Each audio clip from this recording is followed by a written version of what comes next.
جی شیخ. آپ کا کوئی بھی کام, آپ کا کوئی بھی عمل جس کے ذریعہ سے سودی بینک کا تعاون ہو رہا ہو, یہ جائز نہیں ہے. ہماری شریعت میں اس کی قطعاً گنجائش نہیں ہے. اگر اس سیکٹر میں, ظاہر ہے بینک میں ایک کام نہیں ہوتا ہے, دسیوں طرح کے کام ہوتے ہیں, اور وہ تمام کام ایک دوسرے کو مکمل کرتے ہیں. وہ تمام مطلب الگ الگ اس میں جہات ہوتے ہیں, الگ الگ شعبے ہوتے ہیں, تمام شعبے ایک دوسرے کی تکمیل کرتے ہیں. تو وہ تمام شعبوں کا تعلق اسی سودی بینک کے کاروبار سے ہے. تو سودی بینک کے اندر نوکری کرنا ہماری شریعت کے اندر جائز نہیں ہے. جی ہے. اور دوسرا سوال اگر اجازت ہو تو. جی جی پوچھ لیجئے. شیخ, رویت کو لے کے بہت مطلب کنفیوژن آ رہا ہے ریسنٹ مطلب 1-2 سال سے. تو شیخ اس پہ آپ کی رائے کیا ہے؟ اور مطلب دلائل کے وہ مطلب لاجیکل آرگومنٹس میں اگر دیکھا جائے تو پھر وہ جو گلوبل سائٹنگ ہے اس کی آرگومنٹ اسٹرانگ لگ رہی ہے, اور پھر ایسا بھی ہے نا کہ جس پہ آپ کا دل زیادہ مطمئن ہے یا جو زیادہ صحیح ہے, کیونکہ وہ لوگ بھی پھر حدیث اور قرآن کا حوالہ دے کے ہی گلوبل مون سائٹنگ کو پریفر کرتے ہیں. بٹ پھر علماء کرام تھوڑے بولتے ہیں کہ نہیں, اپنا اپنا چاند آپ دیکھیے, مطلب اپنی ایریا میں دیکھیے, پھر اس پہ عمل کیجیے. تو اس میں کیا درست ہوگا شیخ؟ اور اجتماعیت پہ کیا ہے آپ کی رائے اس پہ؟ دیکھیے بھائی, اگر کوئی ایک دلیل, کوئی بھی انسان ایک دلیل لے آئے شریعت سے, قرآن سے, حدیث سے, کوئی ایک دلیل لے آئے جو اس بات پر دلالت کرے کہ دنیا میں ایک جگہ چاند نکل گیا تو تمام جگہوں پر پوری دنیا میں روزہ رکھا جائے, اس پر صرف ایک دلیل لے آئے, زیادہ دلیلیں نہیں چاہیے, صرف ایک دلیل. اور سنیے, اور ہر جگہ کے لیے اس کی اپنی رویت ہے, اس کی ایک دلیل نہیں ہے. اس کی آپ کو 10 دلیلیں ملیں گی. کچھ دلیلیں بہت صریح ملیں گی, کچھ دلیلیں جو ہے مستنبط ملیں گی, لیکن اس کی بہت ساری دلیلیں ملیں. شریعت کے جو مقاصد ہیں, اس کے جو اسرار ہیں, اس کے حکم ہیں, ان سے بہت ساری دلیلیں ملیں گی. تو اس سے پہلے بھی یہ سوال آیا تھا اور آگے بھی آئے گا مجھے معلوم ہے. تو اس میں اپنے ناظرین کو یہ بتانا چاہوں گا کہ یہ مسئلہ, اگر کوئی کہتا ہے کہ پوری دنیا میں ایک چاند مانا جائے اور ایک دن سارے لوگ روزہ رکھے, یہ شریعت کے روح کے منافی ہے. اس سے شریعت کا پر نقص لازم آتا ہے. نقص کیسے لازم آتا ہے؟ ہم تمام لوگ کہتے ہیں کہ شریعت جو ہے کامل ہے, اور شریعت آفاقی ہے, شریعت ہمیشہ کے لیے ہے, شریعت جامع ہے, کامل ہے, شامل ہے. ہم سارے لوگ یہ دعویٰ کرتے رہتے ہیں ہر وقت, اور اس میں کوئی شبہ نہیں ہے کہ ہمارا یہ دعویٰ صحیح ہے, سچا ہے.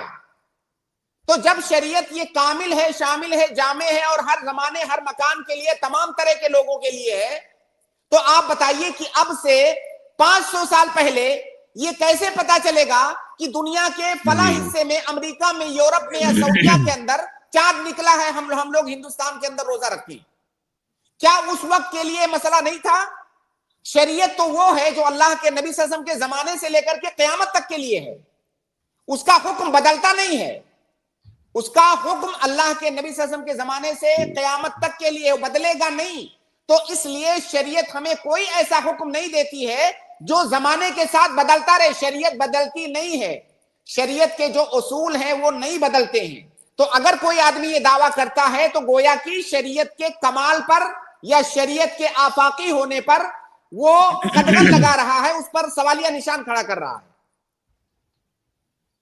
جی بہت باقی شکریہ. انشاءاللہ کسی دن, انشاءاللہ ابھی رمضان تھوڑا اور قریب آنے دیجئے, کسی دن مکمل ایک اسٹریم رکھیں گے اس پہ انشاءاللہ, اور ان تمام دلائل کا جو سامنے سے دلائل دیے جاتے ہیں ان کا بھی جائزہ لیں گے.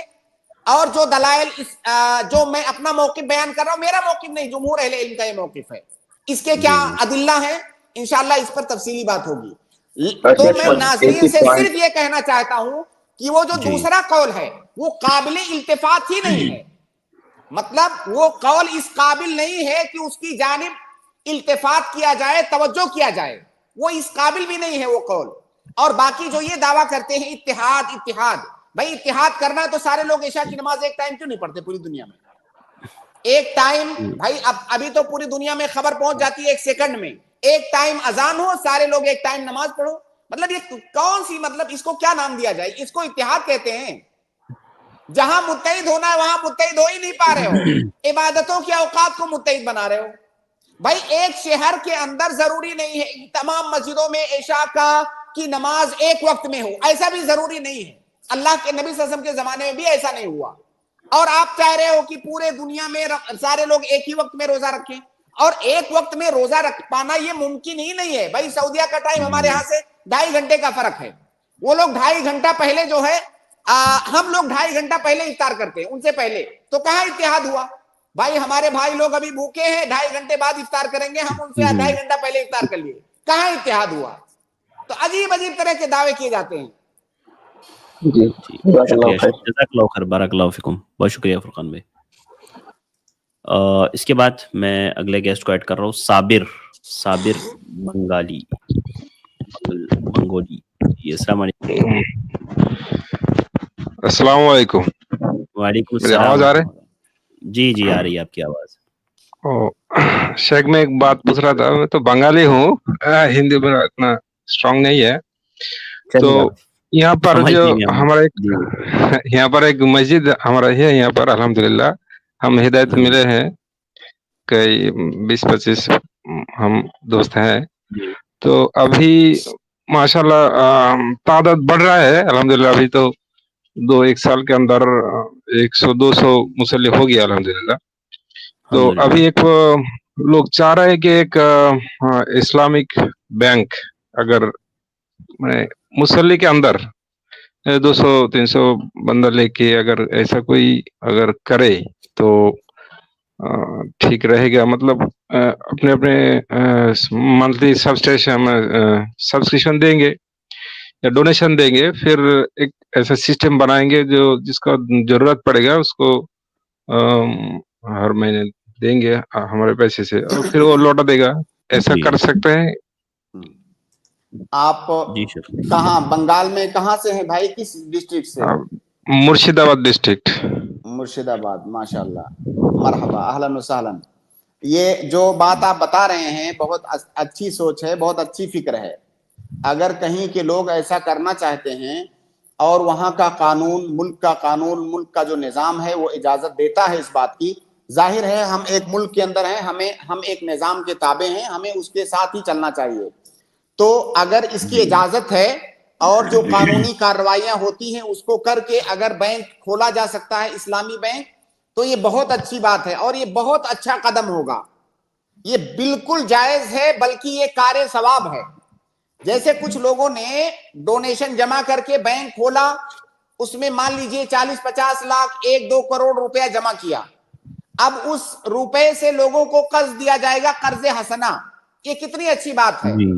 مطلب اس کی بہت ساری شکلیں ہو سکتی ہیں. ظاہر ہے آپ لوگ جب کھولنا چاہتے ہیں تو اس کا پورا فکرہ، پوری تھنکنگ آپ کے پاس ہوگی، پورا پروجیکٹ کہ ہم کو قرض کیسے دینا ہے، اسے واپس کیسے لینا ہے.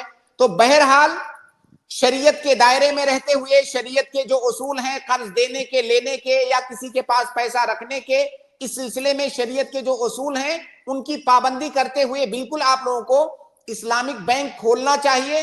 اگر یہ پہل آپ لوگ کرتے ہیں تو انشاءاللہ اس پر آپ کو اجر بھی ملے گا. تو یہ بہت اچھی بات ہے، بہت اچھا فکرہ ہے. تو انشاءاللہ ہم کوشش کریں گے. دعا کیجیے گا اگر کر پائیں تو انشاءاللہ. بالکل بالکل ضرور. اللہ رب العالمین آپ لوگوں کو کامیاب کرے. جزاک اللہ خیر صابر بھائی. شیخ اور ایک سوال تھا. جی پوچھ لیجیے. مطلب ہمارے مسجد میں جو جمعہ ہوتا ہے تو کبھی کبھی باہر سے بھی امام آتے ہیں تو خطبہ دیتے ہیں. تو ان کا جو مطلب ہاسپٹلٹی جو بولتے ہیں، مطلب اس کو کھلانا، اس کا جو گاڑی کا خرچہ دینا، مطلب ہمارا جو مسجد جو فنڈ ہے اس سے ہی ہم دیتے ہیں. یہ اتنا کیا ہو سکتا ہے دینا؟ مطلب کبھی کبھی شک ہوتا ہے. مسجد کے فنڈ سے ہاں بالکل دے سکتے ہیں، بلکہ اور کہاں سے دیں گے؟ وہیں سے ہی دیں گے. اور کام بھی وہی ہے نا مسجد کا. ہاں دیکھیے، مسجد کا آپ ایک اصولی بات یاد رکھیں ایسے کہ مسجد کا جو بھی فنڈ ہے اس کو کہاں خرچ کریں گے؟ اس کو ہر اس جگہ پر خرچ کر سکتے ہیں جس کا تعلق مسجد کی مصلحت سے ہے. جیسے کہ امام کی تنخواہ، جیسے کہ کوئی آدمی خطبہ دینے آ رہا ہے دور سے، اس کا خرچہ دینا ہے، جیسے کہ مؤذن کی تنخواہ، جیسے کہ اس میں صفائی ستھرائی کرنے پر جو خرچہ آتا ہے, مسجد میں بجلی کا بل آتا ہے, مینٹیننس اور کئی سارے خرچے ہوتے ہیں, تو ہر وہ چیز جس کا تعلق مسجد کی مصلحت سے ہے وہ مسجد کے فنڈ سے آپ خرچ کر سکتے ہیں. ٹھیک ہے, جزاک اللہ خیر شیخ, بہت بہت شکریہ. بارک اللہ فیکم, بہت شکریہ, جزاک اللہ خیر. جزاک اللہ خیر صابر بھائی, اللہ آپ کو جزائے خیر دے. اس کے بعد میں اگلے گیسٹ کو ایڈ کر رہا ہوں. اگلے گیسٹ صلاح الدین انصاری, میں آپ کو ایڈ کر رہا ہوں, آپ اپنا سوال کریں. جی صلاح الدین انصاری, جلدی سے اپنا سوال کریں. جی آپ کی آواز نہیں آ رہی ہے بھائی, معذرت. ٹھیک ہے, شاید بھائی اویلیبل نہیں ہے, تو میں اگلے گیسٹ کو ایڈ کر رہا ہوں. طیب, آپ اپنا سوال کریں. جی السلام علیکم. وعلیکم السلام. جی میرا سوال تھا, دو سوال تھے. سوال جی تو بولیے. کئی ہیں پر آپ مجھے ایڈی نہیں کرتے ہیں. جی تو آپ کو صحیح سوال کے آپ کو اجازت دے دیں گے تو 8 سے 9 آپ ہی کے ساتھ بیٹھنا پڑے گا, پھر دوسرے صرف بہت سامعین بن جائیں گے. چلیے فرمائیں, 2 سوال آپ پوچھ لیں جلدی سے, شارٹ میں. جی عصر کی نماز میں امام صاحب کے پیچھے میری 3 رکعت رہ گئی تھی. جی میں نے سیکنڈ رکعت کے لیے کھڑا ہوا, سجدہ کر کے پھر سے کھڑا ہو گیا. مجھے بیٹھنا چاہیے تھا, پھر میں سجدہ کر کے بیٹھا, پھر فورتھ رکعت کے لیے کھڑا ہوا, پھر میں نماز مکمل کری. یہاں پر غلطی ہوئی بیٹھنے میں, تو نماز ہو گئی. آپ سے نماز کے اندر کمی ہوئی, آپ نے تشہد نہیں کیا. جب آپ جی میں نے پھر سن بعد میں لیجئے, کرا. جواب سن لیجئے, واضح ہو گیا آپ کا جی سوال. آپ سے نماز کے اندر کمی ہوئی ہے. کمی یہ ہے کہ آپ نے تشہد نہیں کیا, دوسری رکعت کے بعد تشہد کرنا چاہیے تھا آپ کو, تو وہ آپ نے نہیں کیا. اب جب آپ کی نماز ختم ہوگی تو سلام پھیرنے سے پہلے آپ 2 سجدے سہو کر لیجئے گا, اس کے بعد سلام پھیریے گا. جی ٹھیک ہے شیخ. مجھے علم جی نہیں تھا کہ کیسے پڑھتے ہیں وہ نماز. اب تو وہ ہو گیا نا. سجدہ تو اب کافی ہے. آئندہ آپ اس کا خیال رکھیں کہ اور وہ نماز کے اندر کوئی کمی ہو جائے تو سجدے سہو کریں گے. اچھا, تو میں جو کرا تھا میں آپ کو بتا رہا ہوں, تو وہ کافی ہے سجدہ. کیا کرا تھا انہوں نے شیخ؟ جی کیا بولے طیب بھائی؟ جی پہلے بھی ایک غلطی ہوئی تھی نماز میں ہی میری, تو مجھے اصل میں پتہ نہیں تھا کہ کیسے پڑھیں گے وہ والی نماز. ہاں بولیے, کیا غلطی, مطلب جی پوچھ رہے ہیں آپ, کیا بتا رہے ہیں؟ جی میں بتا رہا ہوں آپ کو. جی مجھے بتائیں. پتہ نہیں تھا کہ اب جو رکعتیں رہ گئی وہ انہیں کیسے پڑھیں گے. تو میں پہلے نماز میں ایک غلطی بھی ہوئی تھی مجھ سے, تو میں نے اس کی وجہ سے سجدہ سہو کرا, کیونکہ مجھے پتہ نہیں تھا کہ یہ غلطی ہے, تو میری نیت نہیں تھی کہ اس کے لیے کر رہا ہوں. بھائی دیکھو, آپ سوال کیا ہے وہ پوچھو نا. آپ جو ہو گیا بھول جاؤ, شیخ نے کہا نا ابھی. غلطی ہوئی تو اس کی نوعیت کیا ہے وہ بتائیں گے تو ہم بتا پائیں گے نا ہاں کہ وہ تو غلطی. پھر اس کی اصلاح کریں گے نا. نہیں مطلب میں پوچھنا چاہ رہا ہوں کہ میں نے سجدہ سہو تو کر لیا, وہ دوسری غلطی کی وجہ سے کرا تھا میں نے, تو وہ اس غلطی کے لیے کافی ہے. شیخ وہ پوچھ رہے ہیں ان سے, نماز میں اسی جس میں یہ رکعت چھوٹی, یعنی تشہد چھوٹا تھا نا ان کا, تو انہوں نے ایک اور غلطی کی تھی, تو انہوں نے سجدے سہو کیا اس غلطی کی وجہ سے, تو کیا یہ بھی غلطی اس میں آ جائیں گی, کیا پوچھ رہے ہیں وہ؟ ایک نہیں, اگر 2-3 غلطیاں ہو جائیں, وہ تمام غلطیاں جن کی وجہ سے سجدے سہو واجب ہوتا ہے, تو ایک ہی سجدے سہو تمام غلطیوں کے لیے کافی ہوگا, الگ الگ سجدے سہو نہیں کریں گے. اچھا اگر نیت ٹھیک بھی ہے. نہ ہو اس غلطی کی, کیونکہ مجھے پتہ نہیں تھا. بھائی آپ کو الگ الگ نیت نہیں کرنا, آپ کو نیت یہ کرنا ہے کہ ہم سے غلطی ہوئی, ہم سجدے سہو کر رہے ہیں. اچھا اس میں ساری غلطیاں آ جائیں گی آپ کی. جی اچھا ٹھیک ہے ٹھیک. طیب بھائی, جی بہت شکریہ, جزاک اللہ. اس کے بعد میں اگلے گیسٹ کو ایڈ کر رہا ہوں, ایمان احمد, آپ اپنا سوال کریں. السلام علیکم ورحمۃ اللہ وبرکاتہ. وعلیکم السلام ورحمۃ اللہ وبرکاتہ. جی شیخ, میرا پہلا سوال یہ ہے کہ کیا مزار اور قبر پر جانے والے شخص کا ذبح کیا ہوا گوشت حلال ہے؟ میرا سوال آپ سے یہ ہے, جواب سے پہلے, کہ کیا اس آدمی کو آپ مسلمان مانتے ہیں یا کافر مانتے ہیں؟ جی کافر ہی مانتے ہیں. کافر مانتے ہیں. تو کیا کسی عالم نے اس کی تکفیر کر دی ہے یا آپ اپنی طرف سے اس کو کافر مان رہے ہیں؟ نہیں عالموں کے ذریعے سے. کچھ علماء نے, بڑے علماء نے اس کی تکفیر کی ہے کہ مطلب یہ کافر ہو گیا. جی جی میرے بھائی یہ بہت خطرناک سوچ ہے جو ہندوستان میں بدقسمتی سے نوجوانوں کے اندر پنپ رہی ہے. الحمدللہ ہم اہل حدیث اس طرح کی سوچ سے پاک تھے, لیکن ابھی یہ خروج اور تکفیر کا فتنہ اتنا بڑھ رہا ہے کہ ایک عام نوجوان جو چند تقریریں سن لیتا ہے کچھ خاص خطبہ کی, اور ان تقریروں کے اندر یہ سن لیتا ہے کہ شرک کرنے سے آدمی کافر ہو جاتا ہے, کفر کرنے سے کافر ہو جاتا ہے, قبر کو سجدہ کرنے سے کافر ہو جاتا ہے. اب وہ اس جنرل بات کو کسی خاص آدمی پر بھی فٹ کرتا ہے, جبکہ جو علمی باریکی ہے وہ یہ ہے کہ تکفیر مطلق الگ ہے, تکفیر معین الگ ہے. کسی خاص آدمی کی تکفیر کرنے کے لیے کچھ خاص شروط ہیں جن کی رعایت کرنا ضروری ہے, اور یہ کام علماء ہی کر سکتے ہیں. اس آدمی پر حجت قائم کرنا, ہو سکتا ہے وہ مقلد ہو سکتا ہے اس کے پاس تعویل ہو سکتا ہے اس کے پاس شبہہ ہو سکتا ہے وہ آدمی جاہل ہو. ان تمام چیزوں کے سلسلے میں پہلے اس پر حجت قائم کر دیں گے, اس کے بعد پھر علماء کا کام ہے, بڑے علماء, ایسے کوئی بھی چلتا پھرتا آدمی نہیں, وہ اس کی تکفیر کریں گے. جب اس کے کافر ہونے کا فتویٰ صادر ہو جائے گا تب ہم کہیں گے کہ اب یہ انسان دائرہ اسلام سے خارج ہو گیا, اب مسلمانوں جیسے جو مسلمانوں جیسے احکام اس پر مرتب نہیں ہوں گے.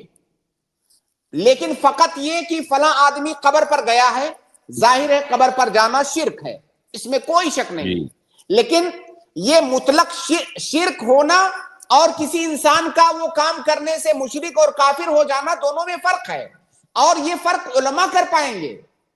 عام طور سے جاہل آدمی نہیں سمجھ پاتا ہے. بھائی کسی کام کو کرنا الگ بات ہوتا ہے, اس کام کے کرنے والے پر اس کی وجہ سے حکم لگا دینا یہ الگ بات ہوتی ہے. تو یہی فرق ہے یہاں پر. تو لہٰذا آپ اس مسئلے میں مت پڑیں.